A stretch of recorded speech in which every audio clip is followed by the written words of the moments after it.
नमस्कार साथियों, agree MCQ take में स्वागत है।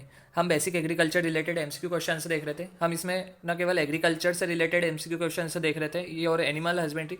हमने बीएससी में जितना स्टडी किया है उसमें जितने भी टॉपिक्स आते हैं, माइक्रोबायोलॉजी ले लो या जियो इन्फॉर्मेटिक्स ले लो या फिर एग्रीकल्चर इकोनॉमिक्स ले लो या एक्सटेंशन ले लो, हम सारे ही सिलेबस को कवर करते हुए चल रहे हैं, जो कि ये सारे ही सिलेबस सारे एग्रीकल्चर से रिलेटेड एग्जाम्स में आते हैं। और ये बहुत ही इंपॉर्टेंट होने वाले सेशंस है ये हमारे लिए। हमने प्रीवियस सेशंस में भी सारे ही इंपॉर्टेंट क्वेश्चन से देखे थे, और आप सीरियसली लेना इस सेशन को और रेगुलर बने रहिए इस सेशन में, क्योंकि ये सारे इंपॉर्टेंट क्वेश्चंस है। और हमने 210 तक के सारे इंपॉर्टेंट एमसीक्यू क्वेश्चंस कवर कर लिए थे। अब हम उसके बाद के नेक्स्ट क्वेश्चन से देखेंगे और स्टार्ट करते हैं हम।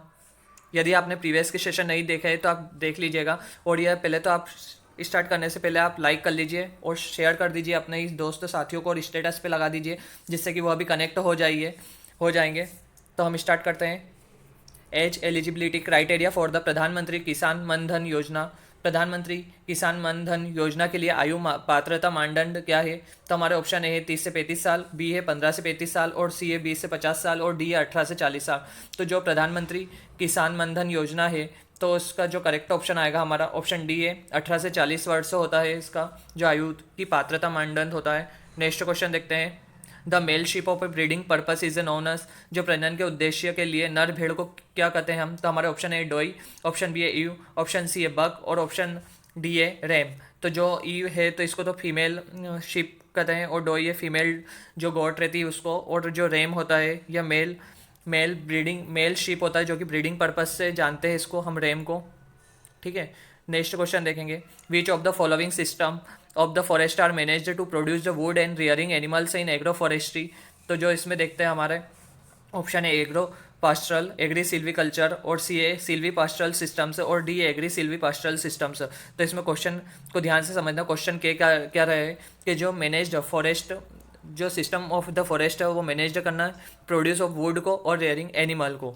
तो एनिमल और वुड दोनों आना चाहिए। तो जो एनिमल रिलेटेड है वो किससे रिलेटेड है? तो पास्टरल से रिलेटेड है, और जो वुड रिलेटेड है तो ये किससे रिलेटेड है? सिल्वी सिस्टम से। तो जो इसका करेक्ट ऑप्शन आएगा ऑप्शन सी आएगा, सिल्वी पास्टरल सिस्टम्स। यहाँ पर कहीं पे भी क्रॉप की बात नहीं की गई, तो एग्री सिल्वीकल्चर आएगा ही नहीं। एग्री सिल्वीकल्चर, एग्रो पास्टरल, ये तीनों ही ऑप्शन कट जाते हैं। तो इसमें क्या? प्रोड्यूस द वुड और रियरिंग द एनिमल। तो इसमें इसका करेक्ट ऑप्शन आएगा ऑप्शन सी आएगा, Silvi pastoral systems. Next question देखेंगे।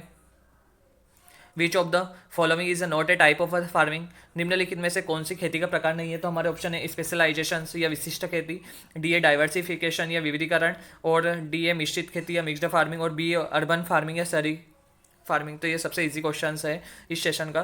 तो जो कि is not a type of the farming, तो अर्बन फार्मिंग आएगा इसका करेक्ट ऑप्शन। यह फार्मिंग का टाइप नहीं है अर्बन फार्मिंग, और ये तीनों ही टाइप्स होते हैं, स्पेशलिस्ट और डाइवर्सिफिकेशन और मिक्सड फार्मिंग। नेक्स्ट क्वेश्चन देखेंगे। आप ज़्यादा से ज़्यादा शेयर कर दीजिएगा यह सेशन। यदि आपको पसंद आए तो लाइक भी कर दीजिएगा। हमारा नेक्स्ट क्वेश्चन है the word market originated from which Latin word. जो मार्केट यह भी हमने पढ़ा हुआ है, सब्जेक्ट है एग्रीकल्चर इकोनॉमिक्स का ही टॉपिक से उठाया हुआ क्वेश्चन है। यह भी प्रीवियस ईयर क्वेश्चन पर ही है आया है। तो हम इस देखते हैं the word market originated from which Latin word. जो शब्द होता है मार्केट किस लैटिन शब्द से उत्पन्न हुआ है? तो इसमें एक तो दो तरह के क्वेश्चन बन जाएंगे। एक तो लैटिन वर्ड मतलब कि कौन सा लैटिन वर्ड है जिसमें मार्केट का ओरिजिन हुआ है, और किस वर्ड से ओरिजिनेटेड है मार्केट। तो Latin word, Greek word, French word, ये सब ऑप्शन दे देंगे, तो उसमें लैटिन वर्ड करेक्ट आएगा, करेक्ट ऑप्शन आएगा। तो अब देख लेते हैं मार्केट किससे बना है। तो मेरेकेटस से या मेरेक्रेस से या मार्केटस या मेरेटस से। तो जो इसका करेक्ट ऑप्शन है ऑप्शन सी है, मार्केटस। ठीक है, the word market originated from which Latin word से, तो मार्केटस। नेक्स्ट क्वेश्चन देखेंगे। Which of the following is included the in the scope of the agriculture marketing. निम्नलिखित में से कौन सा कृषि विपणन के दायरे में शामिल है? तो marketing of farm products, B A both A and C, और C A marketing of a farm inputs, और डी है neither A and nor C. तो ये बी को सी कर लेना तीनों जगह। ठीक है, सी। तो ए एंड सी। तो marketing of a farmer product, which of the following is included in the scope of the agriculture marketing. निम्नलिखित में से कौन सा कृषि विपणन के दायरे में शामिल है? तो marketing of a farm products कृषि उत्पादों का विपणन, या मार्केटिंग ऑफ फार्म इनपुट से। तो इसका जो करेक्ट ऑप्शन आएगा हमारा ऑप्शन बी आएगा बोथ ए एंड सी, ये दोनों ही ऑप्शंस राइट है। ठीक है, नेक्स्ट क्वेश्चन देखेंगे। What type of market is characterized single seller, किस प्रकार का बाजार एकल विक्रेता द्वारा विशेषता प्राप्त करता है। तो सिंगल सेलर की विशेषता होती है तो कौन से किस प्रकार के मार्केट में, तो हमारे ऑप्शन है मोनोपोली, ओलिगोपोली और ड्यूपोली या मोनोपोलिस्टिक कॉम्पिटिशंस। तो इसका जो करेक्ट ऑप्शन आएगा हमारा ऑप्शन ए आएगा मोनोपोली, जिसमें सिंगल सेलर रहता है या एक ही फर्म रहता है जो पूरे मार्केट को कैप्चर करके रखता है, एक ही फर्म रहता है। ड्यूपोली में 2 फर्म रहते हैं, ओलिगोपोली में 2 से ज़्यादा फर्म रहते हैं। अभी फिलहाल के लिए इतना ही याद रखना कि सिंगल सेलर किस में होता है, मोनोपोली में होता है, जिसमें एक ही प्रकार का फर्म रहता है जो कि पूरे मार्केट को कैप्चर करता है, प्रोड्यूस भी वही करता है, सिर्फ वो अकेला ही करता है। ठीक है, नेक्स्ट क्वेश्चन देखेंगे। Which of the following is a not a factor of the production, निम्नलिखित में से कौन उत्पादन का कारक नहीं होता है। तो हमारे लैंड, लेबर और कैपिटल, ये हमने बेसिक से पढ़ा ही हुआ है, 11th-12th से ही हम पढ़ते आ रहे हैं कि जो प्रोडक्शन के फैक्टर कौन से होते हैं, लैंड, लेबर और कैपिटल, ये तीनों ही होते हैं। इंटरेस्ट, इसमें जो करेक्ट ऑप्शन आएगा डी, इंटरेस्ट नहीं होता है किसका, फैक्टर ऑफ प्रोडक्शन। जो उत्पादन का कारक नहीं होता वो इंटरेस्ट होता है। ठीक है, next. Which one of the following plant is an indicator plant for molybdenum deficiency, निम्नलिखित में से कौन सा पौधा मोलिब्डेनम की कमी के लिए संकेतक पौधा है। तो हमारा ऑप्शन है maize, B a oat, C a potato, D a cauliflower. तो इसका करेक्ट ऑप्शन आएगा कॉलीफ्लावर या ब्रेसिकेसी। जो फैमिली के सदस्य होते हैं वो सभी इंडिकेटर प्लांट होते हैं मोलिब्डेनम की डिफिशियंसी के लिए। ठीक है, नेक्स्ट क्वेश्चन देखते हैं। Which type of the fertiliser content two major nutrient, किस प्रकार के उर्वरक में 2 प्रमुख पोषक तत्व होते हैं। तो हमारे ऑप्शन है स्ट्रेट फर्टिलाइजर, कॉम्प्लीट फर्टिलाइजर, और सी बाइनरी फर्टिलाइजर और डी कॉम्प्लेक्स फर्टिलाइजर। तो पहले हम ये इन चारों टर्मों को समझ लेते हैं। जो स्ट्रेट फर्टिलाइजर होता है इसमें कोई किसी स्पेसिफिक न्यूट्रेंट होता है, जैसे कि नाइट्रोजन ले लो तो ये सिर्फ यूरिया में ही मिलेगा, तो ऐसा स्पेसिफिक, तो उसको क्या बोलेंगे हम, स्ट्रेट बोलेंगे। ठीक है, तो स्ट्रेट के लिए क्या आ गया, यूरिया। और कंप्लीट, जिसमें तीनों ही पोषक तत्व रहने ही चाहिए, मेनली एन पी के, नाइट्रोजन, पोटास, नाइट्रोजन, फास्फोरस और पोटास, एन पी के तीनों कंप्लीट, जो इसमें ये तीनों पाए जाते हैं उसे कंप्लीट बोलेंगे। और इसका उदाहरण है 10-10-10। ठीक है, एन पी के आता है ना 10-10-10, तो उसे कंप्लीट फर्टिलाइजर होता है जिनमें तीनों ही आवश्यक रूप से होना चाहिए, प्राइमरी न्यूट्रेंट होने चाहिए। और बाइनरी में दो प्राइमरी न्यूट्रेंट तो होना जरूरी है, बाइनरी में 2 होना चाहिए। 2 से ज़्यादा यदि देते हैं तो उसे कॉम्प्लेक्स में आ जाएगा। ठीक है, या कंप्लीट आ जाएगा। तो बाइनरी फर्टिलाइजर किससे बोलेंगे, तो इसमें जो करेक्ट ऑप्शन आएगा हमारा क्या बोल रहा है, which type of the fertiliser content 2 major nutrient या 2 प्राइमरी न्यूट्रेंट आएगा। तो इसमें जो करेक्ट ऑप्शन आएगा ऑप्शन सी आएगा, बाइनरी फर्टिलाइजर में। तो जो प्राइमरी न्यूट्रेंट आता है तो किस में आता है, तो बाइनरी। और कॉम्प्लेक्स में एटलीस्ट हम 2 तो ले ही सकते हैं, लेकिन 3 भी हो सकता है तो कोई दिक्कत नहीं है, लेकिन कॉम्प्लेक्स में एटलीस्ट 2 लेना है प्राइमरी, और एक सहायक ले सकते हैं न्यूट्रेंट है। ठीक है, और कंप्लीट में तो तीनों ही लेना जरूरी रहता है, एनपी के तीनों ही प्राइमरी न्यूट्रेंट आते हैं कंप्लीट फर्टिलाइजर में, और स्ट्रेट में एक आता है। नेक्स्ट क्वेश्चन देखेंगे। Bronzing in rice is due to toxicity of, चावल में काय संकरण या ब्रोंजिंग की विषाक्तता के कारण होता है। तो किसकी टॉक्सिसिटी या किसकी अधिकता के कारण होती है ब्रोंजिंग राइस में। तो हमारे ऑप्शन है आयरन, ऑप्शन बी है जिंक, ऑप्शन सी है मैग्नीज और ऑप्शन डी है कॉपर। तो इसका जो करेक्ट ऑप्शन आएगा ऑप्शन ए आएगा, आयरन की अधिकता के कारण जो ब्रोनेजिंग होती है राइस में। तो उसमें होता क्या है कि जो पत्तियां रहती हैं, जो लीफ रहती है उसकी, तो उसकी जो मिड रिब रहती है वह तो ग्रीन रहती है, लेकिन जो आइट साइड में रहता है ऊपरी उस पर धब्बे बन जाते हैं, या मॉटलिंग की समस्या आती है, धब्बे की समस्या आती है उसमें, और उसकी टिप भी जो रहती है वह भी पीली या भूरे धब्बे पड़ते हैं। और जो मिड रिब रहती है ना, और मिड रिब वह तो ग्रीन रहती है, और यह टिप से बढ़ते बढ़ते ये बेसल तक पहुंच जाती है, मतलब कि उसके धरातल पे बेस पॉइंट तक ये फैलती जाती है, धब्बापन, भूरापन। ठीक है, तो ये किसकी कमी से किसकी अधिकता से होता है, तो आयरन की अधिकता से होती है, एफी की अधिकता से होता है। ठीक है, bronzing. Dieback symptoms is due to deficiency of, जो डाइबेक लक्षण होता है किसकी कमी के कारण होता है। तो डाइबेक में क्या होता है कि प्लांट जो होता है पूरा सूख जाता है, वो गिर जाता है, तो वो किसकी कमी के कारण होता है। तो हमारे ऑप्शन ए में iron, B a zinc, C a manganese D a ए कॉपर। तो जो इसका करेक्ट ऑप्शन आएगा ऑप्शन डी आएगा, कॉपर। कॉपर की कमी के कारण क्या होता है, इसमें ड्यू टू डेफिशिएंसी आ जाती है डाइबेक में।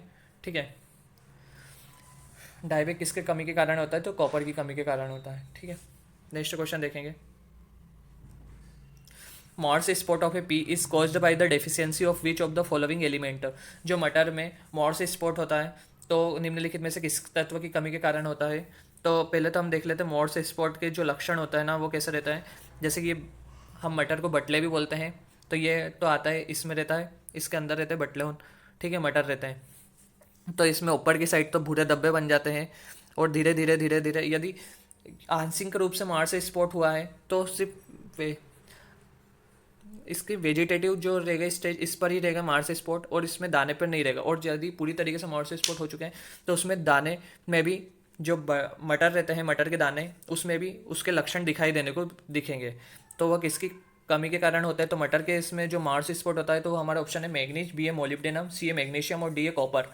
तो जो इसका करेक्ट ऑप्शन रहेगा ऑप्शन ए मैग्नीज की कमी के कारण होता है मॉर्स, सॉरी मैग्नीज नहीं, मैग्नीशियम की कमी के कारण होता है, मैग्नीशियम की कमी के कारण होता है मॉर्स स्पॉट। और मैग्नीशियम की यदि आंशिक कमी रहती है तो उसमें से वेजिटेटिव ग्रोथ ही प्रभावित होती है।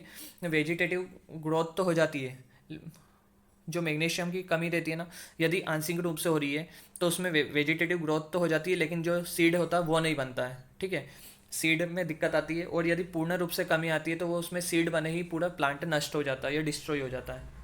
नेक्स्ट क्वेश्चन देखेंगे, is classified as a medium farmer according to the land holding classification. भूमि धारण वर्गीकरण के अनुसार मध्यम किसान के रूप में वर्गीकृत किया गया है। तो क्या क्या तो हम देख लेते हैं medium farmer according to land holding classification जो किया गया। तो पहले हम ये 5 तरीके से हो सकता है। तो एक मार्जिनल फार्मर को ले लेते हैं हम, और एक स्मॉल मार्जिनल फार्मर क्या हो जाएगा, वेरी स्मॉल हो जाएगा। फिर मार्जिनल के बाद किसका आएगा, स्मॉल। मार्जिनल फार्मर को हम सीमांत किसान भी बोल सकते हैं, और स्मॉल छोटे किसान रहेगा, और सेमी मीडियम मतलब कि अर्ध मध्यम, और मध्यम मीडियम, और फिर लार्ज, ठीक है। तो जो मार्जिनल में आएगा तो जो सीमांत रहेगा 1 हेक्टेयर से कम रहती है ज़मीन, और जो स्मॉल रहता है तो 1 से 2 हेक्टेयर के बीच में रहती है, और मीडियम मार्जिनल में रहती है 2 से 4 के बीच में, और जो मीडियम जो सेमी मीडियम रहता है उसमें 2 से 4 रहती है, और जो मीडियम रहता है उसमें 4 से 10 रहती है, और 10 से ज़्यादा लार्ज में रहती है। तो एक बार और जो मैं बोल रहा हूँ वो सुनना ध्यान से। जो मार्जिनल फार्मर रहेगा वह 1 हेक्टेयर से कम रहती है उसके पास ज़मीन। जो स्मॉल रहता है या टाइनी रहता है, टाइनी फार्मर, उसके पास 1 से 2 हेक्टेयर के बीच में जमीन रहती है या लैंड होल्डिंग रहती है। और जो सेमी मीडियम या अर्ध मध्यम रहता है उसके पास 2 से 4 हेक्टेयर के बीच में ज़मीन रहती है। और जो मीडियम या मध्यम फार्मर रहता है उसके पास 4 से 10 हेक्टेयर के बीच में ज़मीन रहती है। और जो लार्ज या बड़े किसान रहता है उसके पास 10 हेक्टेयर से ज़्यादा की ज़मीन रहती है। तो इसमें जो पूछा है हमारे लिए, क्या पूछा है, medium farmer according to land holding. तो मीडियम के लिए हमारे पास कितनी रहेगी, 4 से 10 हेक्टेयर, और 2 से 4 हेक्टेयर के लिए सेमी मीडियम आ जाएगा, और 1 से 2 हेक्टेयर के लिए स्मॉल या टाइनी फार्मर, और 1 हेक्टेयर से कम के लिए मार्जिनल फार्मर या सीमांत फार्मर, ठीक है। नेक्स्ट क्वेश्चन देखेंगे, in temperature climate trees which leave shed during autumn और विंटर। उष्ण कटिबंधीय जलवायु में कौन से पेड़ शरद ऋतु सर्दियों के दौरान अपने पत्ते गिराते हैं? तो हमारे ऑप्शन है एनुअल वार्षिक, बी ए बाइनियल, और सी ए डेसीडियस पतझड़ी, और डी ए पेरेनियल या स्थायी। तो इसका जो करेक्ट ऑप्शन आएगा ऑप्शन सी, ऑप्शन से ही दिख रहा है, पतझड़ी नाम से ही। तो उष्ण कटिबंधीय जलवायु में कौन से पेड़ शरद ऋतु या सर्दियों के दौरान अपने पत्ते गिराते हैं? तो वो पतझड़ी है, डेसीडियस, ठीक है। यदि आपको वीडियो अच्छी लगे तो लाइक करना, शेयर करना, अपने दोस्तों को भी ज़्यादा से ज़्यादा शेयर करें, तो हम लाइव भी आएंगे और ज़्यादा क्वेश्चन हम डिस्कस करेंगे। Thank you for watching this videos, thank you.